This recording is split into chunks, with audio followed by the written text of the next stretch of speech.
Welcome to Zero Hit Points, everybody. It's November 22nd. I'm Ryan Miller, and I see, said the blind Matt, as he picked up his hammer and saw. It's Matt Amber. Did I just become like a murderer? Is this a jigsaw thing? Become? No. But what is being sawed at your house? Let's get in front of that. Let's. Right now, there is. We have a small island. We've removed all of the water around it. It's now just a beachhead. Dang it! Beat me to it. Yep. Don't even try with me. We have a small island that was just built, and they were cutting holes in the side of it to put electrical sockets. Okay.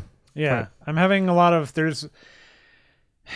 Beth and I spent a lot of time putting money aside and scrimping and saving so that we could kind of remodel our kitchen a little bit, and it's been a thing. So if you hear what sounds like a grown man whining, that's not necessarily somebody sawing in the background. Okay. It does. It's from over here. And from where I'm sitting. Okay, Gimp sleeping. That's all I gotta say. We'll see how it comes out, I guess, in the final edition. Speaking of the final edition and the Gimp is sleeping, how are you doing? Oh, fine. Good. I was going to say of episode 150, I think. Are we? Yeah. Oh, man. It's hey. a nice even number. Celebrate. Celebrate. Dance. There it is. We've done it. Okay, cool. This entire episode will be a celebration of life. Let's say then thank you to our viewership, our listenerhood, our 150 thank yous. Yeah, all of you get one, and it looks that's a little generous. Some get two. Let's put it that way. Wow. Some get more than one. Right. Now that's a little generous. Thank you guys all for listening and hanging out, and when you've given us feedback, that's nice. Always do that. Oh, I followed up with an ask. I see. I know exactly the kind of person we are. I like that we are. So if you can give us a 5-star rating on iTunes, that would be good. Any rating on iTunes other than a 1 would be fantastic. I mean, I'll consider it a win. Tell you what, episode 150 special only. You rate us on iTunes, we throw in a third thank you. Hey, wow. Can we even afford that? No. That's why for this episode only. Wow. Rock bottom, guys. Thank yous coming to you, coming at you. ZeroHitPoints.com. Coming around you, look out. You know what? It could be like that terrifying spider in the toilet situation. Just suddenly a thank you. Bam. You don't know.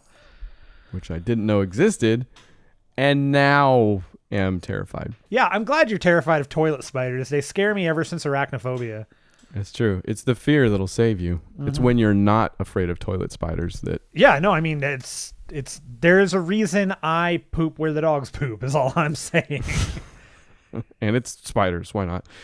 I have never seen Arachnophobia. Oh, really? It's a great movie. It's totally I actually really love that movie. It's a great Jeff Daniels flick. Harley Jane Kozak.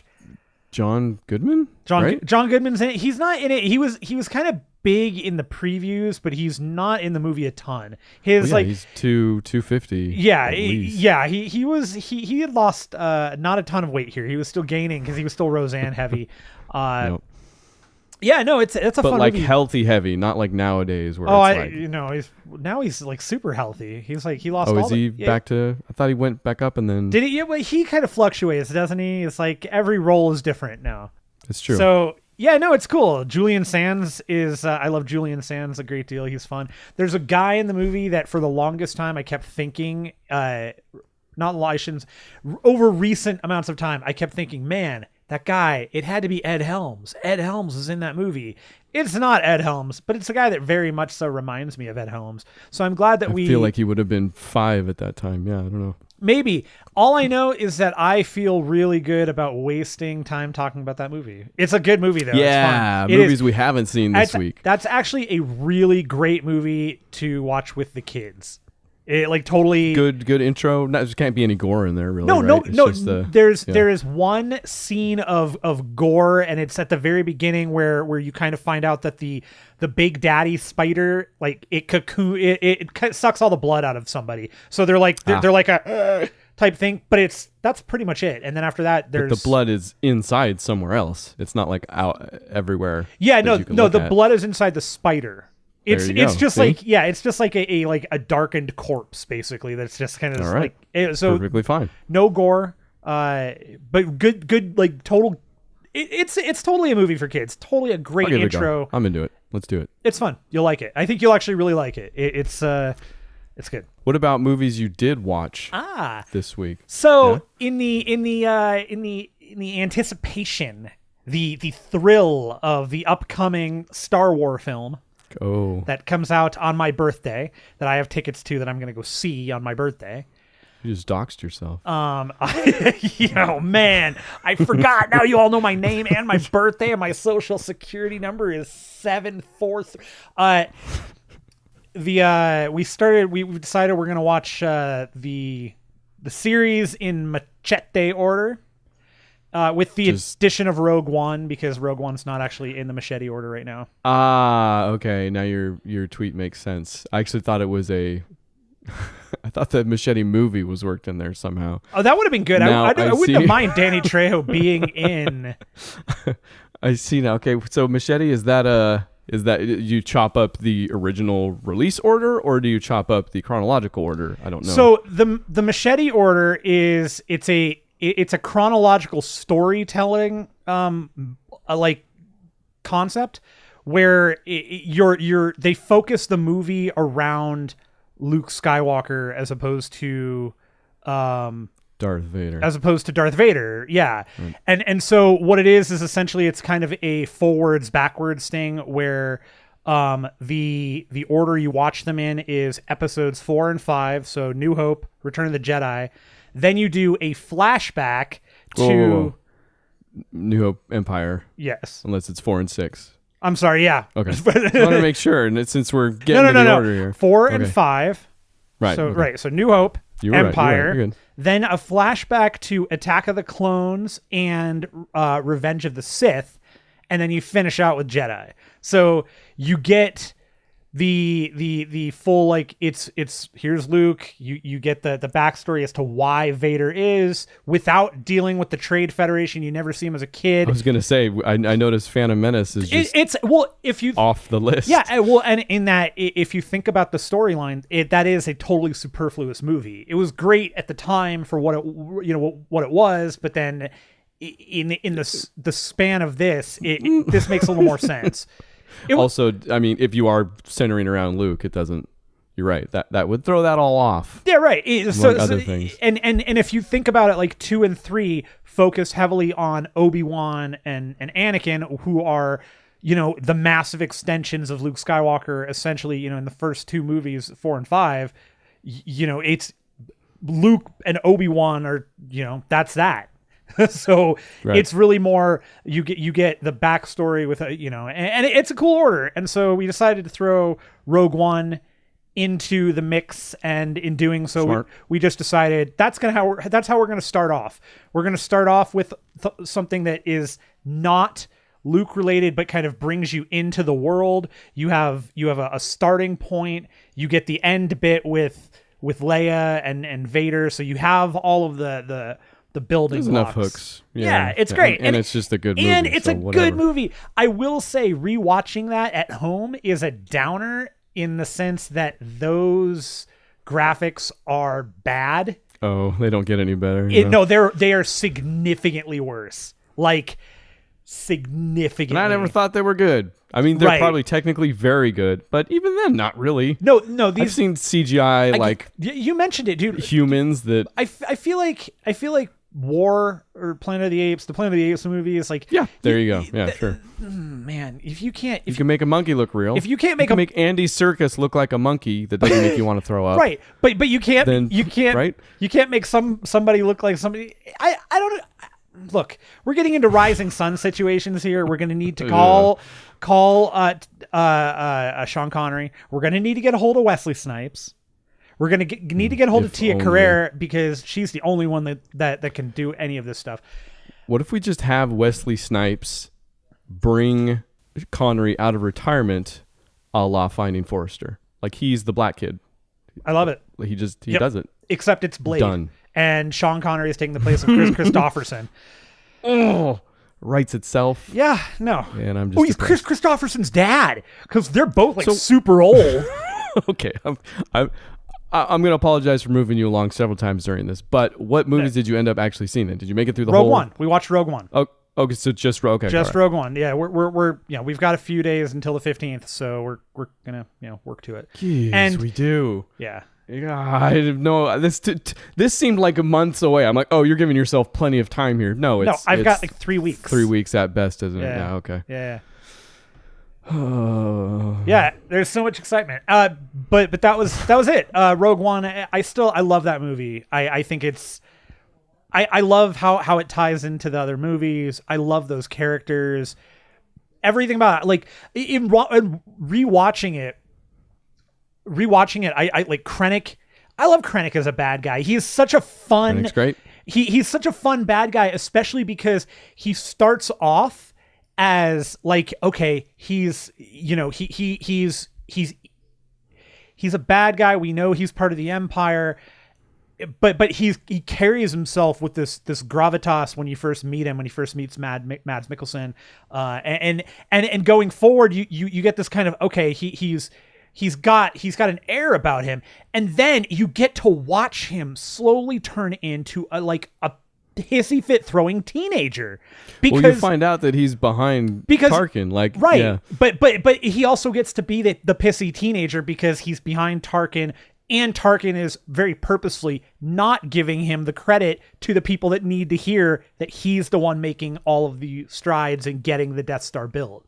Right. And it's great. It's like watching Ben Mendelsohn do that, like that slow transition, and then the confidence that he has walking into Mustafar to see Vader, then walking out and feeling like, okay, that didn't go as planned, and then like the exacerbation of the rebels now on Seraph. It's so cool, man. That movie is just so well put together. It's so fun. It is. The things that do stand out are there are some really, really rough bits of dialogue in there. Do tell. And almost universally, sadly, I think they belong to Forrest Whitaker's character, to Saw Gerrera. The character who famously got neutered, in some version of the script. And that is watching it a second time without the awe of it being something not related to Luke Skywalker.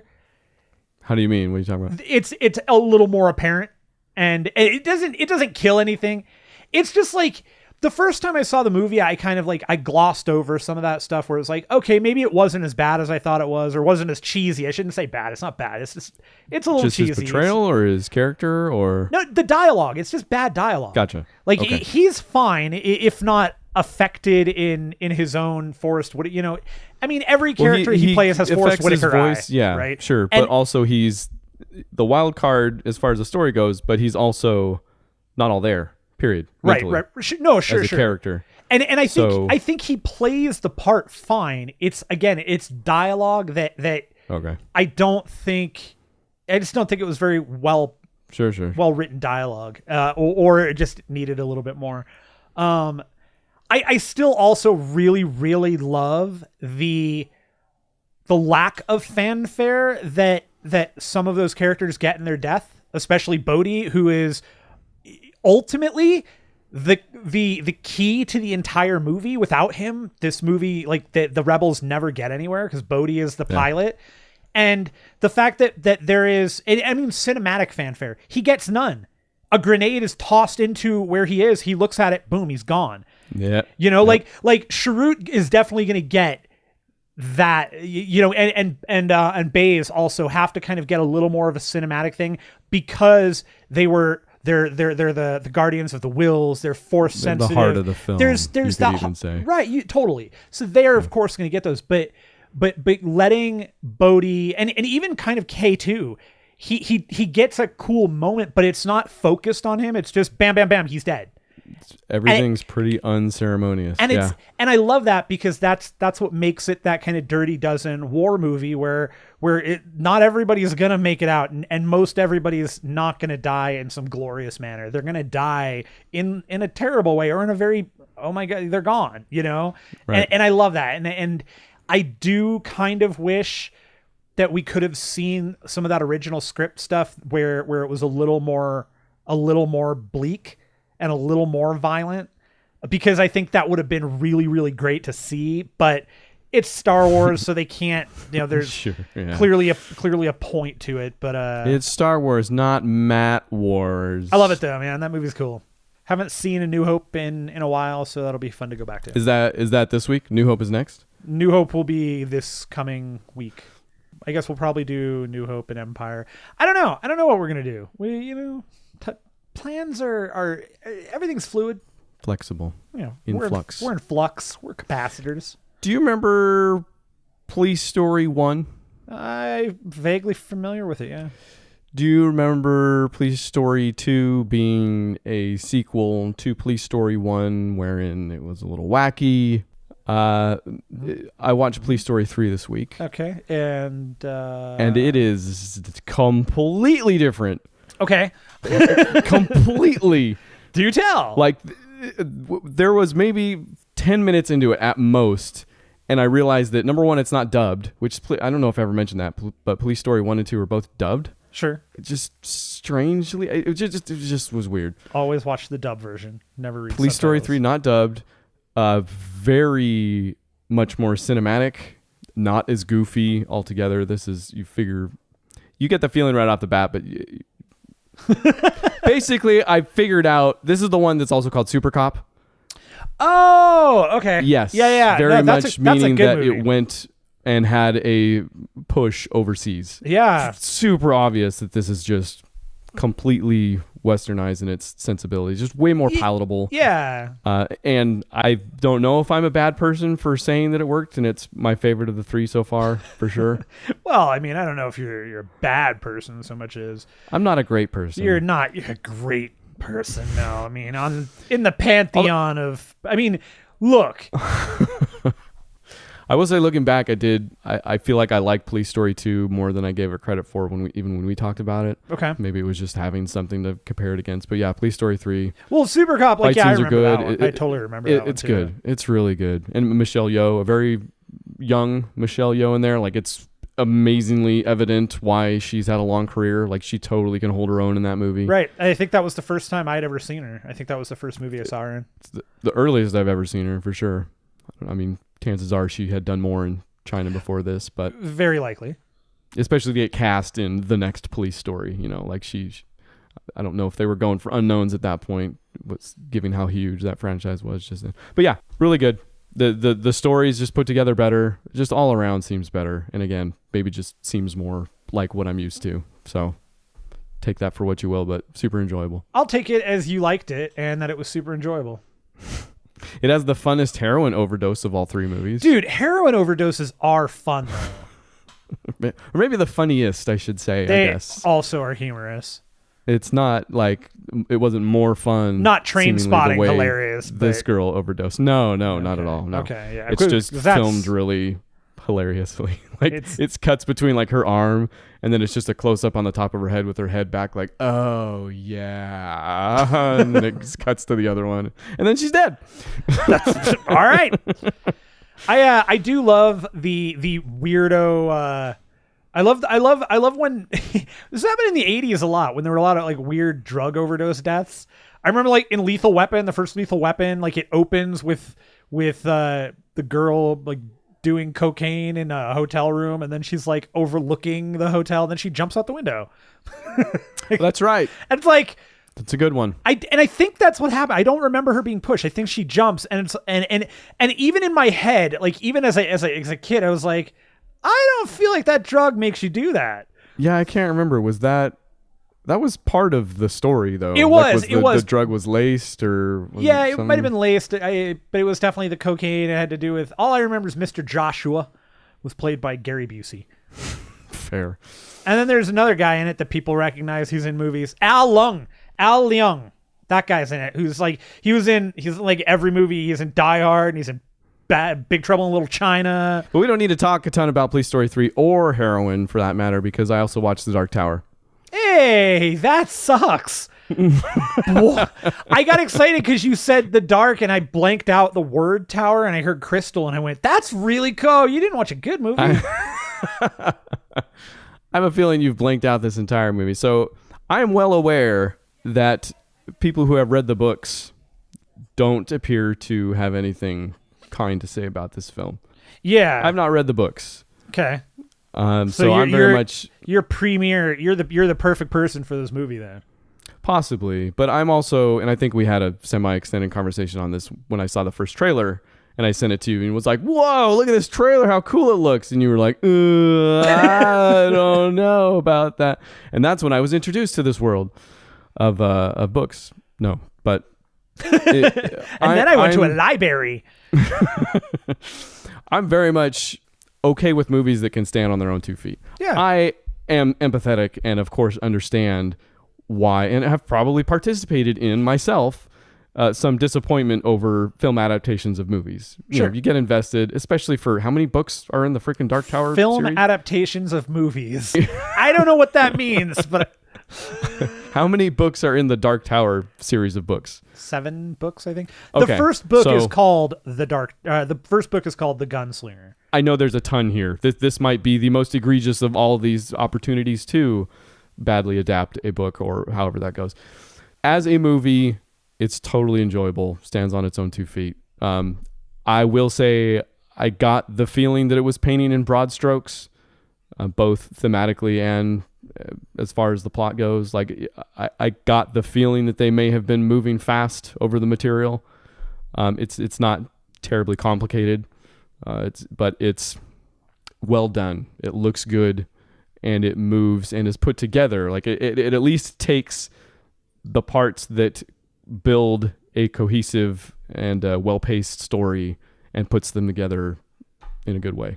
Yeah, so. and I think the and this like this almost seems antithetical to say, but I think the problem is that so many of the things that are being glossed over are the important parts of the narrative. And so Instead of having this is one of those things where like it's cool that it worked and it had a great story, it probably shouldn't have. And that's kind of the issue, I think, is that they I think that speaks to good adaptation, because the way they adapted this and the stuff that they left out, the stuff that they changed, I'm totally fine with adaptation. I have grown to understand that number one, it doesn't impact the actual book. It doesn't take anything away. Yeah, it still exists somewhere. Yeah. It's just that what I don't like in adaptations is if you're going to adapt it, make it something, but this is kind of lazy. And so many things that should have been there that could have been good story pieces that would have pushed and made that movie a bigger hit and made people want the sequels. They were just left on the cutting room floor. They were left out for no real good reason other than we want to make a short version of this story. And in doing so, you've completely neutered the story. So it sucks that you're getting a sliver of what that story is. And this wasn't supposed to be, I think the other thing that kind of gets lost here is that this was never supposed to be, I don't think, it wasn't supposed to be 7 movies long. I think they were aiming for a trilogy type thing, which means there's going to be a lot of stuff chopped out and moved around. But I guess it was in development hell for a while, which I didn't know. Like, this thing has been back and forth for a bit. Well, and okay, so a huge part of the story is how it ends and how it begins and how they tie together. And that makes it one of those things where filming it directly as an adaptation kind of knocks it right out, because it doesn't work. Okay. Or so it works too I don't know well. if we can go much farther without spoiling it, because there is. I have a question I would ask you specifically right now that speaks to what you're talking about. Ask do we the want question. to? Ask the do we question. Want to give it a? No. To be fair, I haven't read all the books in a long time. Like so my memory of the details is hazy, but I know the general. Okay. ending. Well, so we're gonna spoil the ending of the Dark Tower, the movie. I will say it's not a surprise ending, really. Like I said, it paints in broad strokes and the right pieces are in there, but it's a thing. So if you don't want to hear it, don't listen. Turn off the podcast. Don't turn off the podcast. No, just fast forward. Just fast forward. So Matthew McConaughey dies at the end. The man in black, is that Randall Flagg. Yep. Oh, he has a name? He's got a bunch of names, but yes, the Man in Black is Randall Flagg is his most common name, and then the Man in Black. He dies at the end of the movie, which I'm guessing doesn't happen at the end of the first book. Like we must be dealing with a few books here. Yeah, it's again, it's not not black and white. Like he just dies. He doesn't die. That's not how it works. Okay, fair. He gets shot with a bullet by the gunslinger, and they escape through the portal, and the gunslinger and the boy are alive at the end of the movie. So I don't know where that happens. Yes. Okay. So yeah, he doesn't die. I don't remember how the gunslinger itself ends. It's like it's so complicated because like just do it quick, and I'll tell you why I don't think a lot of that matters still. Okay, the ending of the actual story is what matters. It's not that book. The ending of the story itself is the beginning of the story. Okay, that's so the simple question then is that. Is cyclical. What I just described the end of the story or the end of a book? No, because because the end of the story is Roland making it to the tower. The entire purpose is Roland getting to the tower to stop the Man in Black from basically destroying everything. That's the end of the story? The story, like the end of the franchise? The story is him getting to because there's a door at the tower and he walks through the door and he comes back to the beginning of the story. It's a cyclical story that never ends. That's something that is thematically important throughout the books. That Roland's like the gunslinger. Okay. And this is why it's really hard that they can't just adapt it 1-to-1.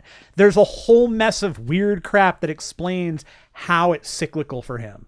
And how there's no ending. I would have no way of knowing if I just saw the first cycle or if I just saw the... No, and that's part of the point of the book series. is he talks about the cycle that he's been in, and that Jake is a different part of the cycle. It's different. Roland. Well, I can see how that would be a challenge to adapt to film. Yeah, no, at the very least. But the thing, but there would have been ways to accomplish it without butchering it. Absolutely, for sure. Here's where I would say, while I can see it may have been painting in broad strokes or using simple themes or plot devices, I didn't notice any of what you're talking about was missing, is what I'm saying. Like at no point was I like, oh, well, this happens, but that doesn't make any sense. Why? Like I never asked myself why is this happening? Sure. So in that, I think it stands on its own 2 feet. Like I said, it's a bummer knowing that exists and that it's not in there. I can see that, obviously. Yeah. Well, I mean, and again, keeping in mind that by the end of the book that there, or even the couple of books that they've melded into, because this is like the first 3 books essentially. Okay. See, that's all right. Now, and by squishing them together, there's a whole bunch of stuff with the quartet that hasn't, like the Ka isn't even really together. The Ka won't show up, and that's like the whole book. The Ka is like I get it, but I don't watch that movie without having read the books and be like, seems like I'm missing something. Right, and that's why I said at the beginning, you're probably the perfect person, because anybody who hasn't read the books and has no knowledge of the story, that's the right person to see that movie. Like, right. That's it. Yeah. Because if you know the story, it is legitimately a waste of time. Like it's not. There's no way. I don't know a single person who has even passive like even kind of like casually knows that story, that saw that movie and was like, yeah, that was good. Like, no, man, that was terrible. I tend to believe you're more on the right side of history here, given how the movie actually performed, from what I understand. So, yeah, and there you go. Dude, the casting was great too. That's the worst part. Like Like, I want Idris All Elba the performances are good. Like as it's, Roland, this is, man. He was great. Yeah, this is a really good Idris Elba character. I will say one of the things that's really funny that's totally not in the book is like the loading his gun thing. That's not how his gunslinger. That's not how it works. But he's not super good at loading bullets. no, he's still like the gunslinger. He's probably pretty okay. He's okay at with it, but he's a better shot than anything. He's got like the eagle eye shot thing, but like the way he loads the bullets and stuff, that was like they really went all in on how that looked. Yeah, it's a flourish for the movie, and it's cool. It totally is cool. Yeah. It's cool. It was like visually that movie was stunning. Everything else, also that, and casting again, fantastic. The direction, even the director. I think the director was not the wrong person to do it. It was just the material that they chose to adapt was bad. And I'll tell you, it doesn't stand out. Like it's not, which it should. This is a story that should stand out. It should be huge. Okay. Yeah. Well, there you go. The Dark Tower, from Dark Tower to Dork Tower. Are you ready? Let's do video games. Nice. Hey, it's good, right? Hey, I have got a Fortnite update. Woo! Dude, I'm very to the game. You're releasing it to the game. When does it come out? I am. It comes out tomorrow. Nice. Now we've got a new battle royale mode. It's cool. You should try it out. I've come in 7th ourselves. In solos by myself. That's the best I can do. And I will probably. Yeah, that's not bad. Wait, really? Yeah, 7th place this week. Hey, I'm so mad too. I'm so mad. I should have had 6th.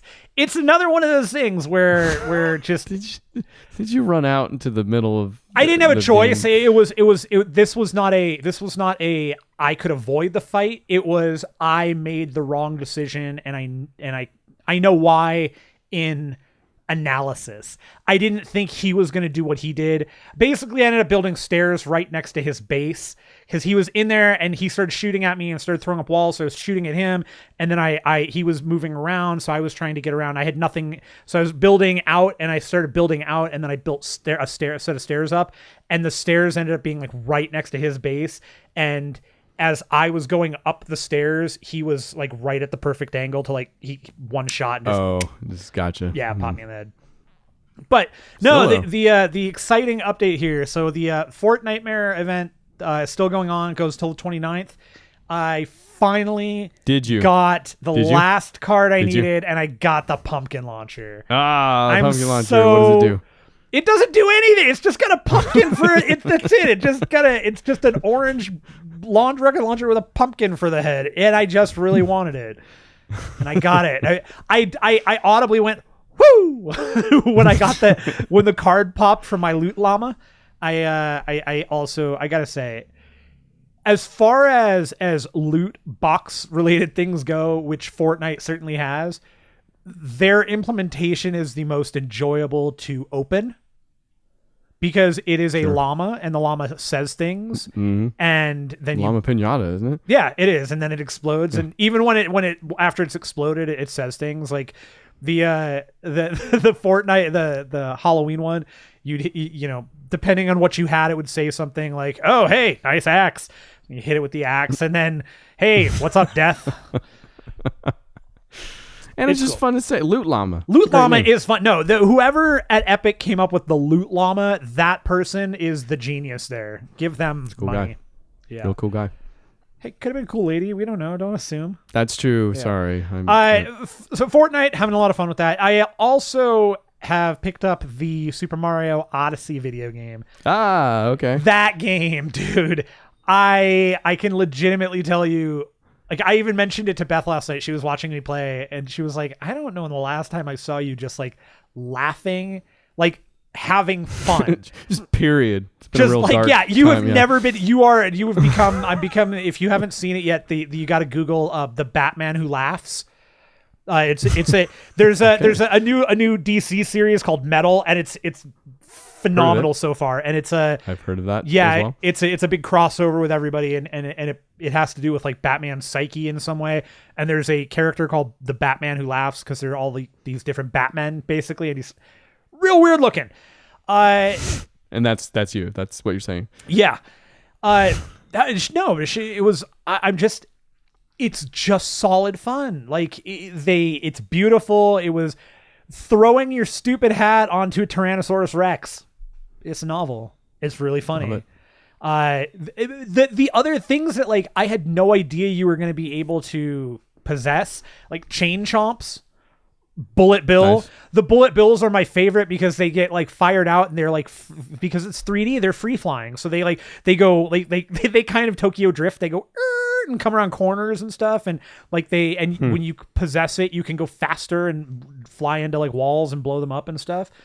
It's great. Huh. And I gotta say it's a really pretty game. The main thing I'm having an issue with right now, and I've only played a few hours of it, so give that what it is. I'm not the jumping, the platforming stuff. I mean that's kind of the bread and butter. Mm-hmm. It's I don't know. It doesn't feel bad. I'm just not good at it. Like I have to. I don't know, man. I don't know if it's a camera thing. I don't know Still if it's getting into it. I don't know if it's the speed in which Mario runs and moves and stuff. But I'm having definite problems with the some of the platforming, especially with the hat. How much time have you been playing? Well, probably about an hour and a half. Okay, so I think we've got some time. Yeah, I'm just saying. At the outset, it was a little. He runs kind of in a like. He's quick. It feels good, but it also feels kind of squishy a little bit. I don't know. It's very odd. I'm playing on the Pro controller. There are TV? motion controls. Yeah. On the TV, there are motion control movements that allow you to do certain things, and there are button commands that correspond to most of them, but not all of them. So I'm still having to like waggle my remote, Sure. waggle it up.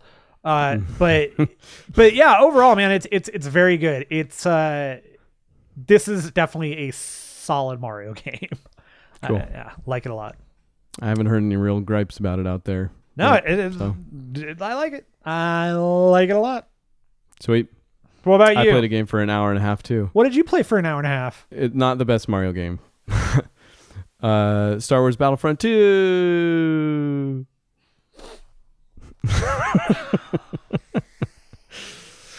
The look you're giving me right now. So just to make you feel better, it's not like I went in willy-nilly to this thing, right? Like I didn't get it day one like I thought I was going to. So that's just craziness right there. Oh, I'm glad you got it day two.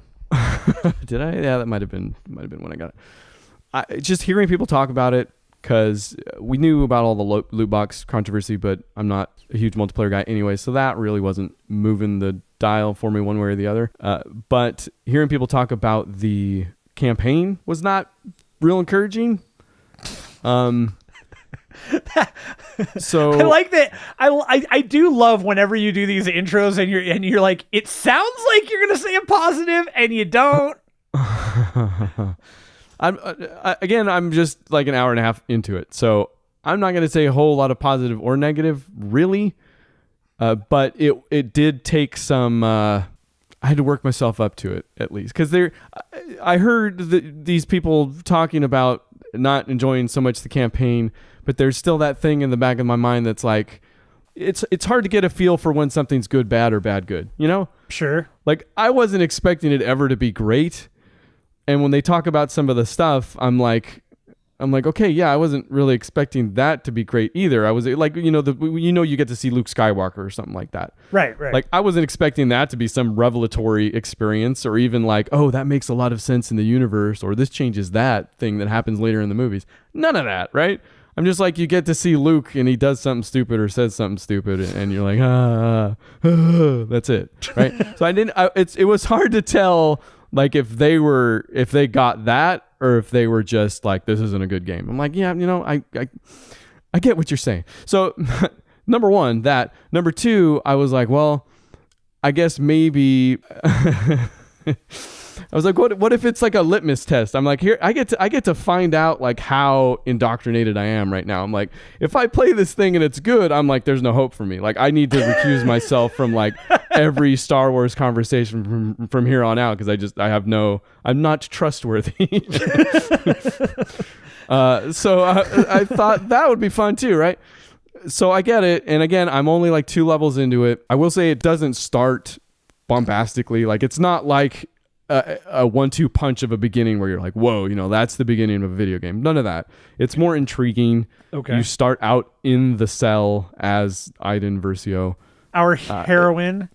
Why does everything come back to heroin? Speaking of heroin, you're right. This is a good, big heroin theme to the show today. And every day, technically.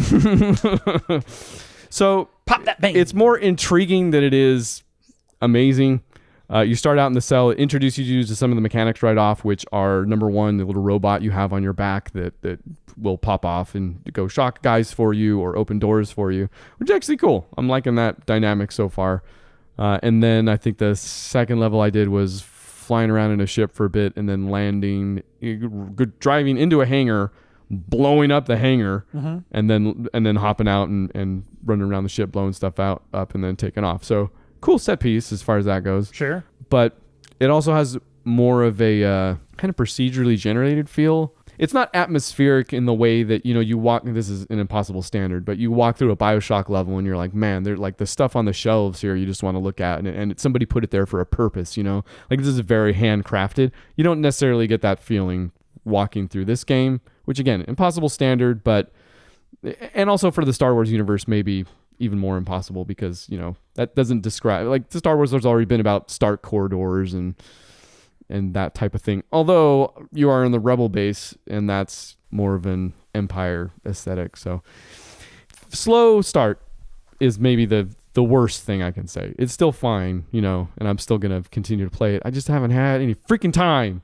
So if anything, that's why if you hear grown men groaning on my side, it's just me. Like, anytime you mention something fun, I'm just going to groan because I can't have any. A lot of work. Yeah, no, it's fun is hard. So look forward to more Battlefront 2.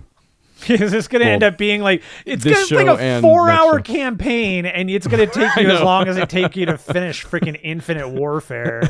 You're going to be going at this for like a year because your wife is like, I don't want to watch it right now. There's a small chance because she did watch that first part with me. Man, she seemed to enjoy it. I'll tell you what.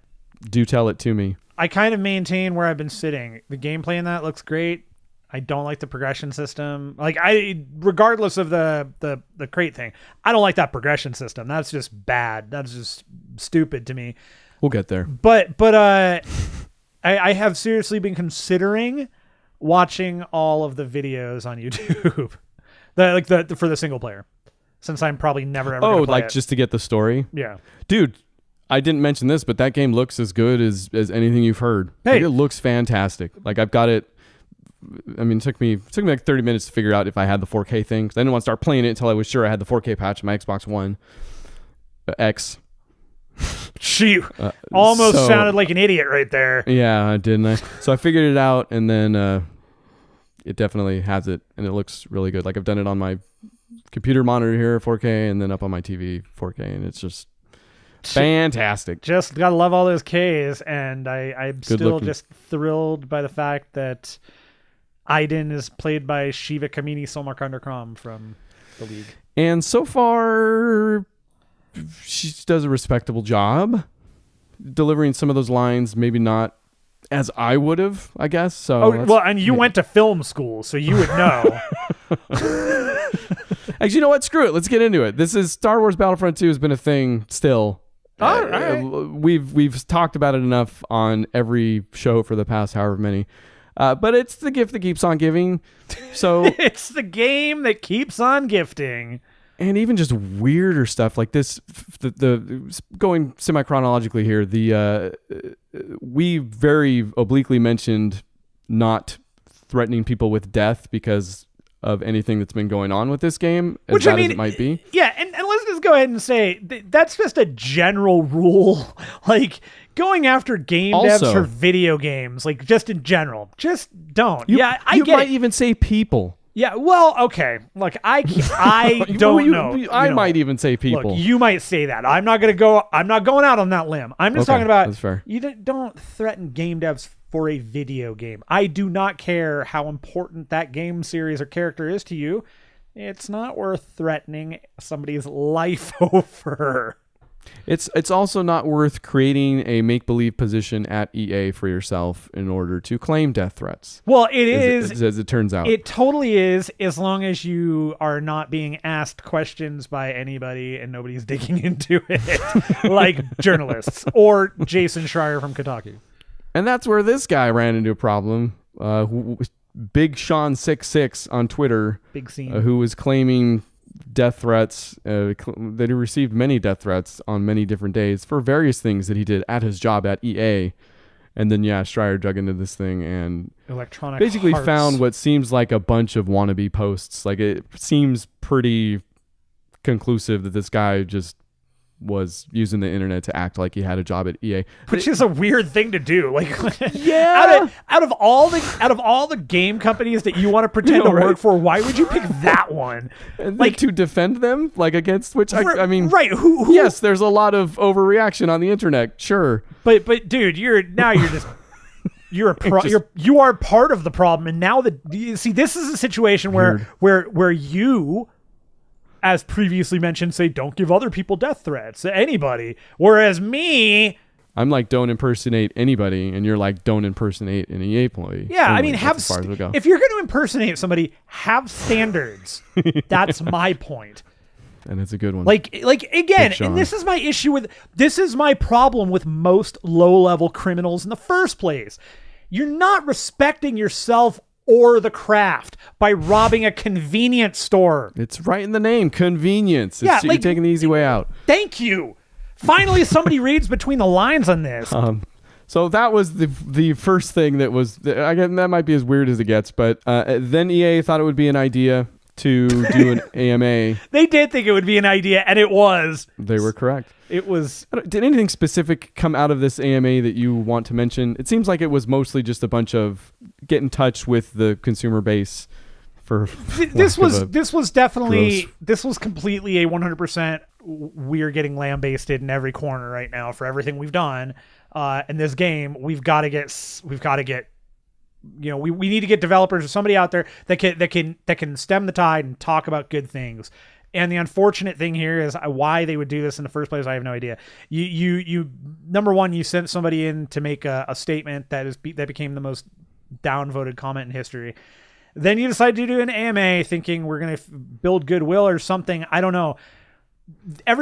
Most people had the same question. It was the biggest questions that were being asked were answered in the exact ways you'd expect. We don't know. We're developers. We're not the people you want to ask about this. So EA sent the wrong people to this in the first place. That's part of why this whole AMA went to hell in a handbasket. They couldn't actually answer the questions anybody really, really wanted to know about at the time.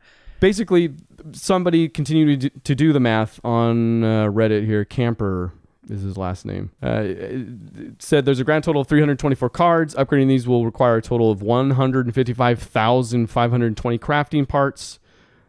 This requires opening a grand total of 3,111 loot crates, which will require 4,528 hours of gameplay. They wouldn't respond to any of questions citing those numbers, basically. They played the game. They figured out how long it was taking at the time, and they based things off of their experience, that number, and then what other people were seeing. So there were some valid numbers being thrown in there based on what was available at the time. Numbers at least that they should have been able to respond to and been like, oh, well, that's this or no this or something. They should have been able to speak to the system maybe a little bit more clearly, or at least assuage some of these legitimate concerns. I mean, this is the nightmare scenario, right? Like this, we've been fed the line that this is what happens when DLC goes free, right? Before, these were discrete DLC packs with the first game, the first Battlefront, that were sold at different times for different prices, or you got the season pass, etc., right? Like, we're doing away with that, so it'll all be free, but it's been replaced with this system. So in a perfect world, this has been replaced with a system that maybe tops out at $150, which might be what you could get or what you could spend if you spent the most money possible on all that DLC, right? The game and all that DLC. Sure. Maybe. It's being very generous, right? Yeah, I would say that's pretty generous. And instead it turns into something that you can sink thousands upon thousands of dollars into if you're willing to play long enough, right? Like this is not a fair trade, essentially. No, and then I mean that was also a really good point that people brought up. Like, yeah, people would probably rather pay the $50 than than the opposite, and So yeah, so that was the AMA. It came out that the Dutch Gaming Board was beginning to investigate loot boxes. Did not mention Star Wars Battlefront by name. Plenty of other sites are doing that for you, but they are looking into loot boxes, and this, of course, got attached to Battlefront. And I don't know if culminated, but probably resulted in them pulling microtransactions straight up from the game hours before it was released. Temporarily. Temporarily, yes. They do mention that in the statement, right? It's very, very clear. They're coming back. So this is the statement. It says, quote, as we approach the worldwide launch, it's clear that many of you feel there are still challenges within the design. We've heard the concerns about potentially giving players unfair advantages. We've heard that this is overshadowing an otherwise great game. This was never our intention. Sorry we didn't get this right. We hear you loud and clear, so we're turning off all in-game purchases. We will now spend more time listening, adjusting, balancing, and tuning. This means that the option to purchase crystals in the game is now offline. All progression will be earned through gameplay.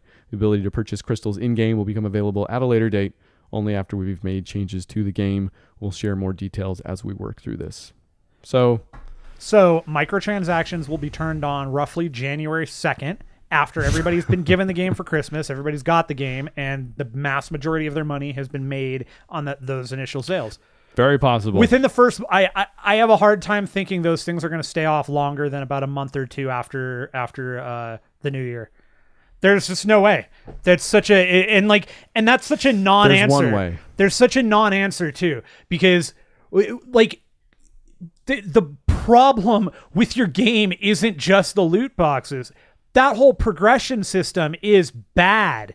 Like, how did you get so far in development thinking that I'm not convinced of that just yet, but go ahead. I'm not saying that it's unreasonable to that like the hours behind it. Maybe it's not. I don't know.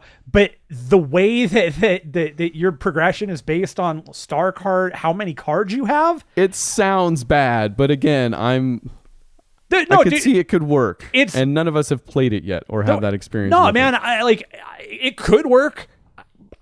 I'd love to see it work. Show it to me working where it works and it doesn't feel like crap.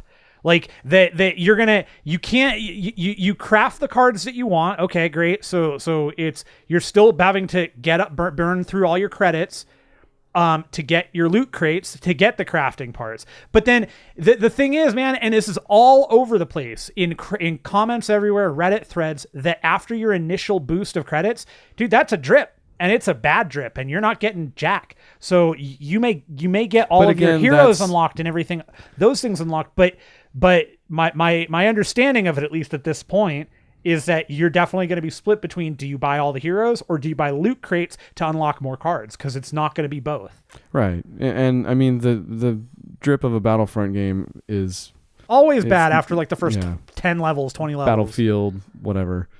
So whatever. Well, we will get more into that eventually. I'll get there someday. You might. I assume I'll play it. This is one of those things. Like, so you got this game, and I know you had to have taken a few minutes, at least at this point. Oh, yes, I did look at the achievements. That's what I was getting at, because there's got to be and I'm glad I did this time, because I'm in this instance I have been saved by the achievements instead of betrayed and beaten to the dirt. So garbagey easy achievements that you can grind out in single player. No, no, definitely not that easy. The achievements for the first game were pretty good, except for they dropped the level 100 achievement on you at the end there. So I got every other achievement in the game except for the level 100 achievement, and right as I was hitting 50 on the dot. So I had 50 more levels that I just could spin my wheels for. No, game wasn't that good. All right, let's not get crazy. I'm guessing they'll drop the level 100 achievement again with the DLC in this game. I don't know. I don't know how the achievements are going to come out, since the DLC is different as is anyways. But yes, I looked at the achievements, and they're really good middle of the road achievements. Like, they're going to take some time, ask you to do some things, and look completable. So regardless of how the single player goes, the multiplayer actually goes, I can work towards achievements and have fun with those, and then when I'm done, I can be done. All right, there you go. Yep. Professional video games by 0 hit points. But there is one way to go way far back, that the crystals don't come back in January. Okay. And that's this stuff that came out afterwards, that maybe some of this decision was driven by Disney. There was an article in the Washington Post. It says that Jimmy Pitaro, chairman of Disney's Consumer Products and Interactive Media Division, made a call to EA hours before the decision to pull in-game purchases. So, and then his statement was later, Star Wars has always been about the fans, and whether it's Battlefront or any other Star Wars experience, they come first. That's why we support EA's decision to temporarily remove in-game payments to address fan concerns. There's nothing more than that to say that Disney called them and said, fix this. But that's kind of what people are taking away from this. And honestly, it's pretty believable. Like, Disney's really careful about that kind of stuff. Like, they're very concerned with their image, you know? Like, that's why. Like, tell me the last time you could think about when something similar to this happened to Disney, or with an upcoming Disney movie, or even just after a movie came out or something like that, you know? Like, oh, I'm sure there was something with Pirates of the Caribbean, but well, nothing to this degree, at least, I guess. Well, no, I mean, but this is Star Wars. It's on another level from, like, everything in the world anyways. Which begs the question, like, for Disney to be so intelligent with their properties, like, why the hell would you exclusively give it to EA? That's just, like, that to me is seriously a mind-boggling situation. I don't get it. The only thing that makes me think that they gave it, the only positive they get out of that is that it's like, it's a streamlined thing. We only have to deal with one company. Like, the EA is going to deal with their subsidiaries. We'll never know. I'm sure there's something to it as far as that goes. And honestly, it's EA or Activision. Well, no, I mean, if you're choosing between EA and Activision, that kind of makes a little more sense. No. I mean, my point is, why choose one? There are so many good developers out there that could put amazing spins in Star Wars, but no, you're going to give it to EA, who can't do anything right ever. They're like, EA is definitely the more, like, the older brother of Ubisoft. Neither can put out a good game. No, there was another one I forgot. Yeah, neither can put out a good game until 6 months after the game has been released. Like, it's fantastic. Yeah, and I mean, like I said, we don't know for sure that this is what happened with Disney, but it's believable. And if they keep up with this, then yeah, maybe the crystals don't come back, and unless they can prove to them that they can do it in a way that's not going to result in, you know, gaming board headlines being linked to their game. Well, and then the other thing that came out with that was right after the whole thing went down, on some earnings call or something, EA mentioned that it's not going to or an investor call, EA said it's not going to impact the bottom line for the game. Well, what the hell? Really? Like, what are you? So you're sitting here at number one. You're saying that if we're going to give you free stuff, we have to do this. But then you're saying, okay, yeah, EA. I mean, you just wonder all over again, because the fact that they're doing all this so quickly in the first place, the fact that it's so naked, like we're going to get as much money out of you as we can, but we overshot ourselves. Now we're going to pull ourselves back publicly to, you know. No, it's just so gross on some level. Dude, it's the future, man. It's coming. They're pushing to see how far they can get, and they're going to just do it behind the scenes like a normal 3D company. It just takes an inch here and there. Like, that's all it takes, and then eventually they'll have what they need. They get the foothold will happen, you know, whatever. Whatever indeed. I say. I don't want it. I won't have it. Not to be outdone, what if Need for Speed Payback also said, oops? I did see this. I didn't read too deep into it because that game just was never going to do anything for me. But I am fascinated by the fact doing anything for a lot of people, apparently. That they also had a terrible progression system that was really just super slow. Loot boxes. And yeah, they're I mean, if you're into the game, sounds like it's going to be easier now, but they did the same thing. You get more XP for events, bait crates, more XP, roaming racer will now reward you with increased XP. It's just a list of like 10 things here that will now give you more XP. So hey, if you were one of 23 people that bought Need for Speed Payback, here's your payback. Thanks for buying the game. Now we'll patch it so that you can play it. And while you're playing, I thought that looked kind of interesting. No, man, we both thought like, oh yeah, that's kind of a cool story. But I know I said I remember what happened with the last Need for Speed. I'm not doing it again. And it did. The Need for Speed. Plenty of speed, not a ton of need. it seems like that's accurate. It's shockingly accurate.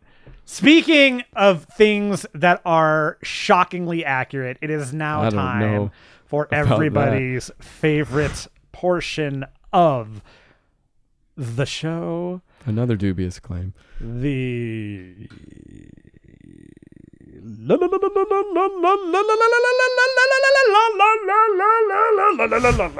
lightning round. I'm sorry, what were we doing? This part of the show, the lightning round, where we got a couple of news items here that we don't want to spend a ton of time on. Less time than we've spent on every other news item, considering it was only really one giant one.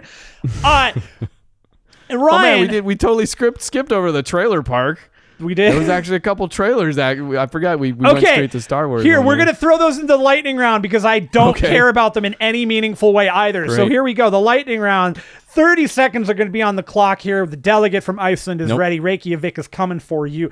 Ryan Miller, are you ready? It doesn't matter because it's happening. 3, 2, 1. The trailer for Marvel vs. Capcom Infinite characters Venom, Black Widow, and Winter Soldier coming out December 5th. See, you can tell they're kind of going for more of a movie look here instead. Valkyria Chronicles 4 coming out 2018. See, this trailer started out was like a developer The Super NES Classic outsold the PS4 and Xbox One this month. Again. That's console wars. That's fun to think about.